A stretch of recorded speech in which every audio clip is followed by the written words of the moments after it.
I'm Amy, and I work at Georgia Southern University in the College of Education. You may be wondering, why am I wearing this hat? Well, it also could be called a cap. And the reason why I'm wearing my cap is the story that I'm going to share with you today is about a lot of caps.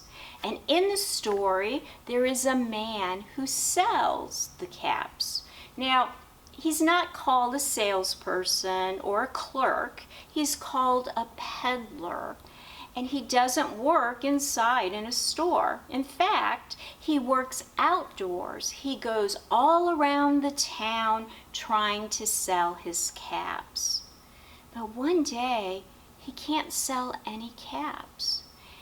And I want you to listen for what happens to his caps on that day. Because the story that I'm going to read to you is Caps for Sale, a tale of a peddler, some monkeys, and their monkey business. And it's written and illustrated by Esphyr Slobodkina.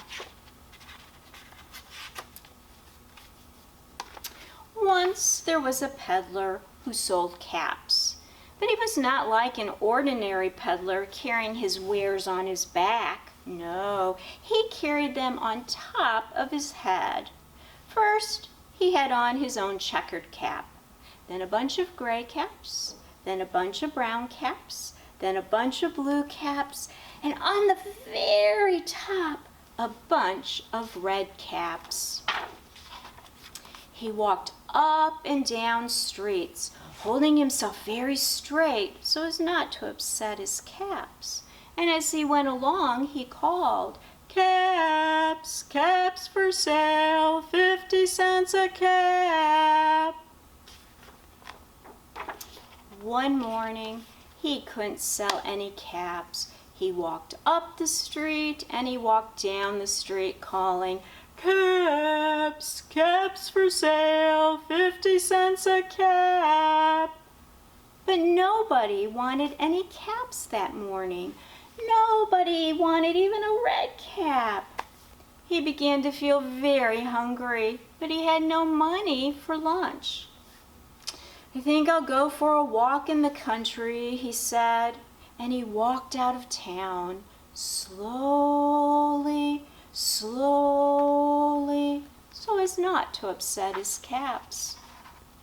He walked for a long time until he came to a great big tree. That's a nice place for a rest, thought he, and he sat down slowly under the tree and leaned back little by little against the tree trunk so as not to disturb the caps on his head. Then he put up his hand to feel if they were straight. First his own checkered cap, then the gray caps, then the brown caps, then the blue caps, then the red caps on the very top. They were all there. So he went to sleep. He slept for a long time. And when he woke up, he was refreshed and rested. But before standing up, he felt with his hand to make sure his caps were in the right place. But all he felt was his own checkered cap. He looked to the right of him, no caps. He looked to the left of him, no caps. He looked in back of him, no caps. He looked behind the tree, no caps. Then he looked up into the tree. What do you think he saw? On every branch sat a monkey, and on every monkey was a gray, a brown, a blue, or a red cap.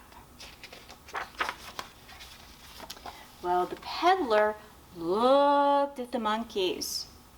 The monkeys looked at the peddler. He didn't know what to do. Finally, he spoke to them. "You monkeys, you," he said, shaking a finger at them. "You give me back my caps." But the monkeys only shook their fingers back at him and said, "Tizz, tizz, tizz." This made the peddler angry, so he shook both hands at them and said, "You monkeys, you give me back my caps." But the monkeys only shook both their hands back at him and said, "Tizz, tizz, tizz." Now he felt quite angry. He stamped his foot and he said, "You monkeys, you better give me back my caps." But the monkeys only stamped their feet back at him and said, "Tizz, tizz, tizz." By this time, the peddler was really very, very angry. He stamped both his feet and he shouted, "You monkeys, you must give me back my caps." But the monkeys only stamped both their feet back at him and said, "Tizz, tizz, tizz."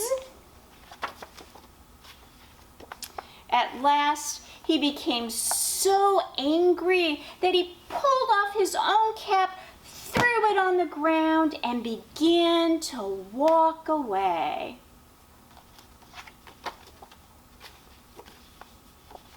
But then each monkey pulled off his cap